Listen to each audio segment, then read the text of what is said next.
tax filing day may be a ways away, but if you've bought, sold, traded, earned, or lost money in crypto this year, you might have some questions. It's Tax Week here at CoinDesk, where we can hopefully help you answer some of those questions. Our next guest says there might be a silver lining for those who lost money on FTX. Joining us now to discuss is Taxbit's Head of Government Solutions, Miles Fuller. Welcome to the show, Miles. Hey, good morning. Thanks for having me.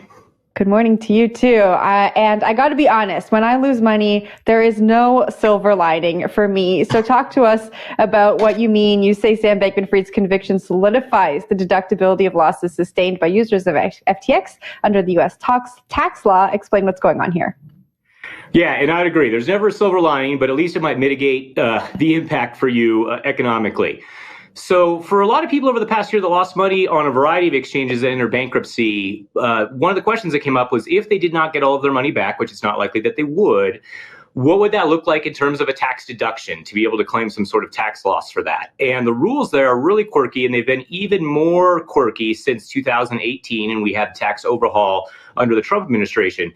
And at this point, what needs to happen for someone to be able to claim a loss if they did not recover all of their money on any of these exchanges is they need to have been engaged in an activity for the production of income. That's pretty easy because that generally is just investing. So if you were on one of these exchanges, you likely would qualify as an investor, and that part would be out of the way. But the next piece is what becomes really difficult. The taxpayer needs to be able to show that they lost their money due to theft. And so this is where the FTX discussion comes in. It's very difficult for a taxpayer to prove to the IRS that the loss was due to theft. They have to go through all of the elements of the crime, so to speak, and really show the IRS. However, for FTX now, we have SBF's conviction. Of course, that's not over yet. We got to wait for sentencing. There's probably going to be an appeal. But the conviction itself is going to give the taxpayers the ammunition they need to prove that it was the result of theft. So that is a little bit of a silver lining. It's creating some clarity going forward about how someone might be able to deduct these losses. Okay, but here's the problem, Miles. As you mentioned before, he can appeal. The other thing is that Sam Bankman-Fried was convicted, but at the same time, the company itself, from what I understand, the company wasn't convicted. The company isn't accused, wasn't found guilty of fraud, so to speak. Yes, an individual that was there. So what do I do if I have money with FTX and I can't get it back? Or it's going to be a while before I get it back. And meanwhile, it's locked up in something like Bitcoin. I had Bitcoin there. I can't get it back. Price of Bitcoin's been going up. What do I do? So there's a couple different things to unpack from your question. So first, generally companies aren't brought up on criminal charges. Here in the United States, we generally file criminal charges against individuals. So it's important to note at that level, not just Sam Bankman-Fried, but remember the rest of the executive team of FTX, FTX US, and Alameda Research were all charged, and all of them pled guilty. Now, most of them pled guilty in advance so they could testify as cooperating witnesses.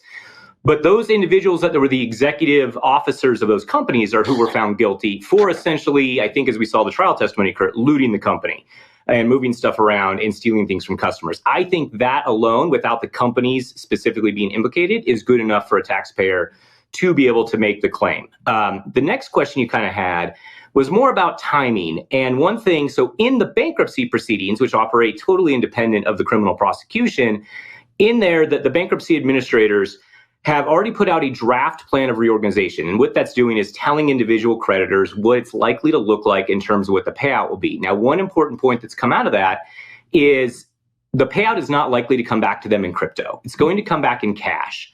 So they already know that. So there's going to be only getting cash back, not any Bitcoin. Now, the amount of the payout is still yet unknown. The draft plan that came out has not been solidified by the court or passed by the court. There's going to be a vote. The way Chapter 11 bankruptcies work, there'll be a vote by the impacted creditors. It's still going to be some time before that happens. But what they did is sketch out the plan, which really takes FTX users, if you were an FTX.us user and if you were an FTX.com, the offshore exchange, they put them in different buckets. And they're going to start funding the payouts between those as between those two different buckets as two different pools of money. Looks to be the plan. And if you had money in each pool, you may have a claim for each pool, but you'll wait to see. But you're really starting to get clarity around the ability to take the deduction. The question you have, Lawrence, around what that amount might look like is still yet to come, and you're going to have to wait to see what happens there. What if Sam Bankman-Fried is successful in his appeal, and you've already taken some sort of loss on your taxes based on a conviction or a conviction of fraud in the previous year? What happens? You have to give it back? I think that's an interesting question. If it does go up on appeal, I think one question might come up is what's the appeal about? Like, what's the basis for the appeal? And if the appeal does overturn the conviction, there will be a question there about what a taxpayer might have to do if they did already claim it. There is a chance that if they did claim the deduction and the conviction is overturned on the appeal, they would have to basically take the money back in the income that they lost. And so the IRS would probably set up a procedure for that, or there would be a procedure you could follow to do that. I think for most of us, after watching the trial, an overturn of the conviction is probably unlikely, especially, and you got to remember, he was convicted on seven distinct counts. So the appeal would overturn all of those counts. I think if you get one of those counts, you're fine as far as claiming the tax deduction.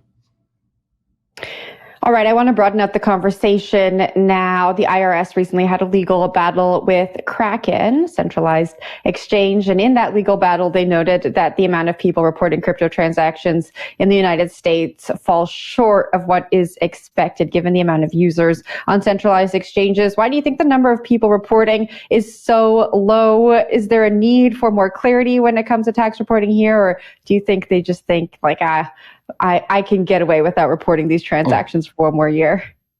From my experience over the past 6 or 7 years in this space, and I prior to working at Taxbit, I was a lawyer for the IRS that worked on some of these issues. I think what I've learned over the years is there are definitely a subset, but a relatively small subset of people that are looking to not report taxes for what I'm going to call nefarious reasons, because they're trying to get away with it. I do think there's a much larger subset of people that are not reporting taxes not because they don't want to, but because it's extremely difficult. The data that's obtained from various centralized exchanges or even directly from the blockchain to be able to put together your tax return and calculate it what you feel comfortable as being accurate and not be worried that you're misreporting to the IRS is extremely difficult. So that was actually something that brought me from the IRS to Taxbit. That's a problem Taxbit's trying to solve. We're also trying to solve that looking ahead. I saw the banner on the bottom about the Treasury regulation hearing that's scheduled for tax information reporting to make life easier. But it is interesting, as you mentioned, Jennifer, in the hearing with Kraken earlier this year, when the IRS was going to enforcement on the John Doe summons, Kraken pointed out the difficulty they have as an exchange with all of this data they have across their various systems and how hard it was going to be to pull that data and assemble it for the IRS to respond to the IRS's inquiry. Now, on that note, given your experience, what do you make of the IRS's proposed rule for enforcing broker reporting requirements on certain types of crypto entities and transactions?